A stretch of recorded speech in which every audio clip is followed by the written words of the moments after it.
बिस्मिल्लाहिर्रहमानिर्रहीम। अस्सलाम वालेकुम। ये आपका अपना डिजिटल प्लेटफॉर्म है। मैं तारिक मतीन हूँ। वल्लाहु खैरुल माकिरीन। अल्लाह सबसे बेहतर तदबीर फरमाने वाला है। अल्लाह की तदबीर होती है। आप देख रहे हैं ये जो कमिश्नर रावलपिंडी चट्ठा, लियाकत अली चट्ठा, ये सामने आकर इन्होंने बयान दिया और तहलका मच गया है। उसके बाद जो खबरें आ रही हैं वो ज़्यादा अहम है, बहुत अहम है। ताज़ा तरीन खबर ये आ रही है कि गिरफ्तार कर लिया गया है। रावलपिंडी पुलिस ने लियाकत अली चट्ठा को गिरफ्तार कर लिया है, जिसने ये बयान देकर बम फोड़ दिया कि उसे इलेक्शन करवाने की जिम्मेदारी दी गई, वो इलेक्शन ठीक नहीं करवा सका और फजर के बाद तो वो अपनी ज़िंदगी का ख़ात्मा करने के बारे में सोच रहा था। बहुत प्रेशर था, बहुत दबाव था, उसने बहुत सोचा और अब फिर उसके बाद उसने सामने आकर सब कुछ खोल कर रख दिया है। क्या इतना सादा है सब कुछ? क्या सब कुछ इतना आसान है? इसके भी बात करते हैं, लेकिन ताज़ा खबर यह है कि गिरफ्तार किया गया, नामालूम मकाम पर मुंतकिल कर दिया गया। पुलिस कह रही है कि नहीं, हमने गिरफ्तार नहीं किया। आज़ाद ज़रा ये बता रहे हैं कि गिरफ्तार कर लिया गया है, नामालूम मकाम पर मुंतकिल कर दिया गया है, अब सामने नहीं आएगा, अब जो कुछ होगा वो बाद में सामने आएगा। इस तरह से कि ये फिर दोबारा बोल रहा हो, मीडिया को दस्तयाब हो, एक के बाद चीज़ हो रही हो, एक के बाद एक, ये नहीं होगा। लेकिन पुलिस कह रही है अभी गिरफ्तार नहीं किया। ऐसे कैसे गिरफ्तार कर सकते हैं? पुलिस कह रही है ऐसे कैसे गिरफ्तार कर सकते? एफआईआर होती है फिर गिरफ्तार करते हैं। इसी पुलिस को कोई बताए कि जो आप बंदे उठा रहे रोजाना पूरे मुल्क में, ये एफआईआर पे उठा रहे हैं। ये जो आप घरों में लोगों के घुस रहे हैं, ये एफआईआर पे घुस रहे हैं। लोगों के कारोबार तबाह कर रहे हैं, ये एफआईआर पे कर रहे हैं। बंदा नहीं मिलता तो बेटा, बेटा नहीं मिलता तो बाप, बाप नहीं मिलता भाई, वो ना मिले तो घर की औरतें, वो ना मिले तो मुलाजमीन आप ले जाते हैं। घर, डेरा, दफ्तर, कारोबारी जगह, मुसलसल आप ये काम कर रहे हैं। जो लोग जीत गए हैं आज़ाद, उनके कारोबार आप सील कर रहे हैं। वो रायविंड में वो बेचारा गिरफ्तार हो गया जिसने एमपीए की सीट जीती, भट्टी, अहमर भट्टी। अब अगर ये सारे काम हमें करने, यानी एक बंदा सीएसएस पास करके मुल्क की आला तरीन सर्विसेज पे जगह पा गया, उसके बाद उसने वो जगह छोड़ दी, छोड़ के सियासत में नवाज शरीफ के घर में घुस के मारा, वहां पे एमपीए की सीट जीत गया, गिरफ्तार हो गया। इसका बाप भी इलेक्शन लड़ता था और वजीर भी रह चुका, शहबाज शरीफ से गालिबन एक बार कुछ 2000 से कम वोटों की लीड से भी हारा। अब उसका बेटा गिरफ्तार। ये काम अगर हमारे यहां हो रहे हैं तो पुलिस कह रही है एफआईआर नहीं हुई। कौन मानता है पुलिस की बात?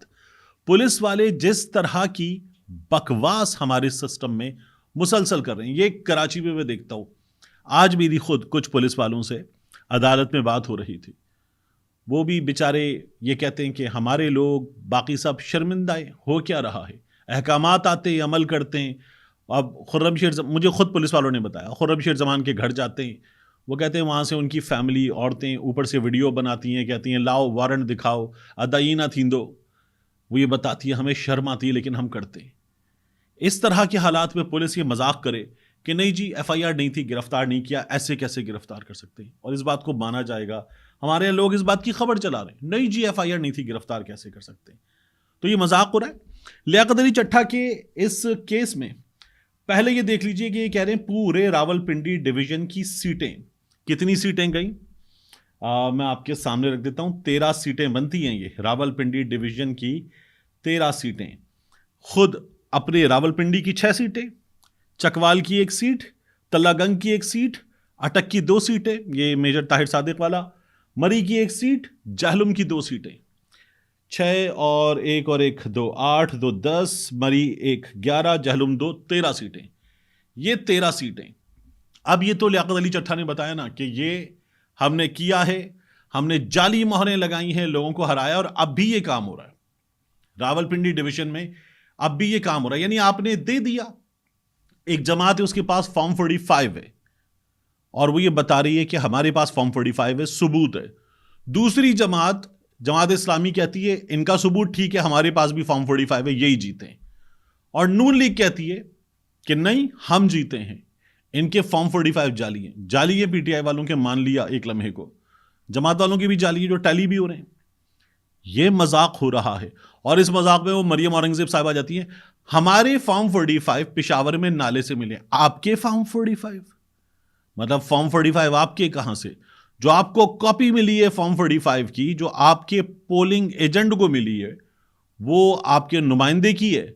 और अगर वो कचरे से मिली है तो कचरे में फिर आपके बंदे ने डाली है, क्योंकि उसके लिए वो कचरा थी, उस पर वोट नहीं थे, उसने वो कचरे में ही डालना था।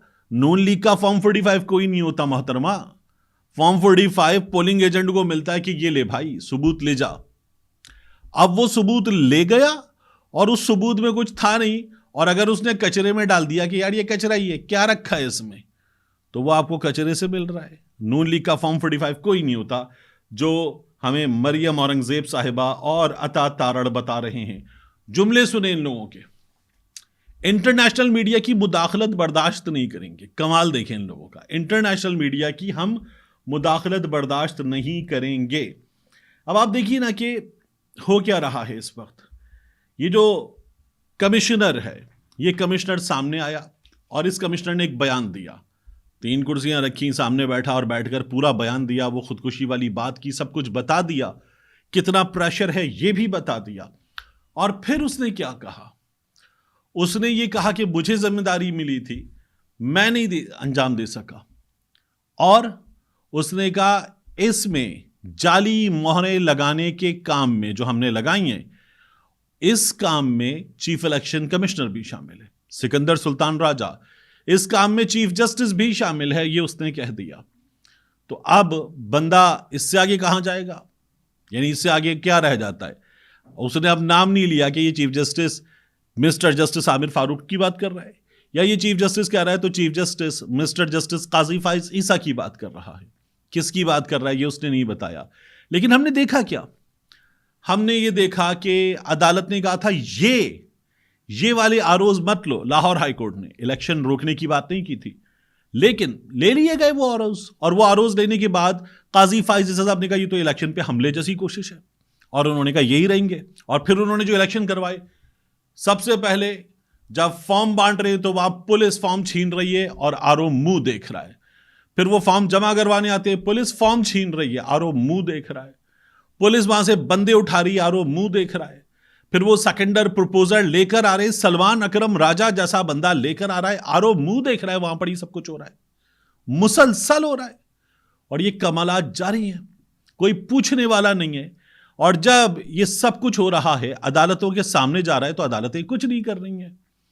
फिर उसके बाद आप अदालतों का चक्कर लगाते, वहां पर बंदे गायब हो रहे, उठ रहे, औरतों से फॉर्म छीने जा रहे हैं। हमने जो कैसरा इलाही के साथ होते हुए देखा, बंदे घरों से उठ रहे हैं, इलेक्शन हो रहा है, बंदे घरों से उठ रहे हैं। जो बंदा जलसा करवा दे वो नहीं मिला तो उसका बाप ले जाओ, बाप ना मिले, मंडी बहाउद्दीन में वो बाप तहवील में मर गया, बुजुर्ग तहवील में मर गया। ये मजाक हुआ इस इलेक्शन में। और उसके बाद एक जमात का, जिसका आपने निशान ले लिया, लोगों ने वेबसाइट बना ली कि हम अपने हर बंदे के लिए बता देंगे।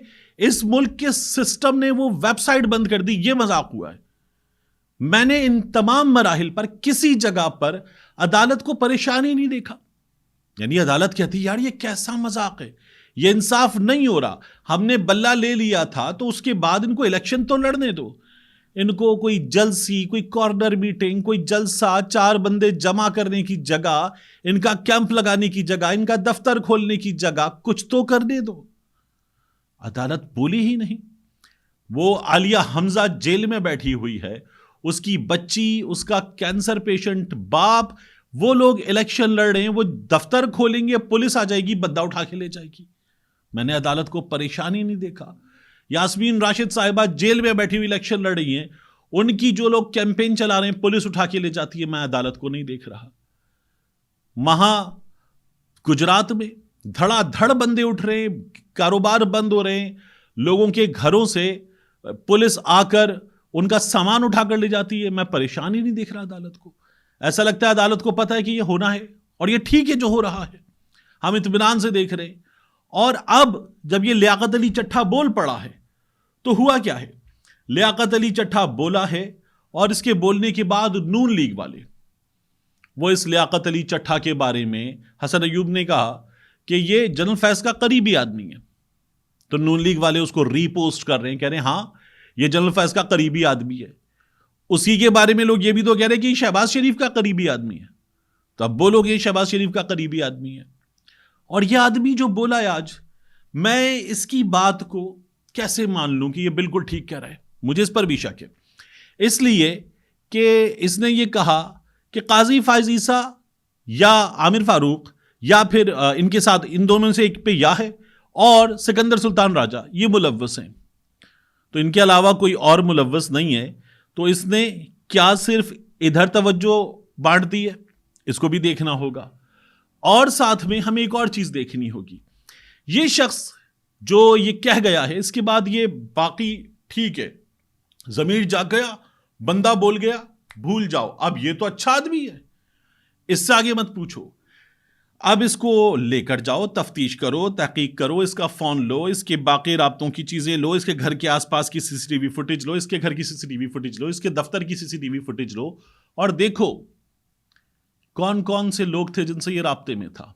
फॉरेंसिक करो, तहकीकात करो, साफ शफाफ तहकीकात करो। कौन करेगा? यही पुलिस जिस पर इल्जाम आ रहा है, उसके अलावा कौन करेगा? जेआईटी बनेगी जिसमें तमाम इदारों के लोग होंगे, कौन यकीन करेगा? हमने तो इन तमाम दिनों में जो चीजें होती हुई देखी हैं, कौन यकीन करेगा? तमाम सिस्टम एक जमात के खिलाफ है। अभी वो एक बोला था, मिनिस्ट्री ऑफ इंफॉर्मेशन का ऑफिसर सस्पेंड हो गया, उसके बाद उसने ये भी कह दिया कि सस्पेंशन के दिनों के पैसे मुझे नहीं चाहिए। अब ये चट्ठा बोला है। अब इस चट्ठा के बोलने को काफी मत समझो कि मैं नाकाम, chief election commissioner, chief justice, मेरे नीचे मौजूद टीम, मेरे नीचे मौजूद आरओज, ये डीआरओ है, मेरे नीचे मौजूद आरओज, नहीं। अब छानो के ये काम इससे करवा कौन रहा था? सियासी लोग कौन थे? गैर सियासी लोग कौन थे?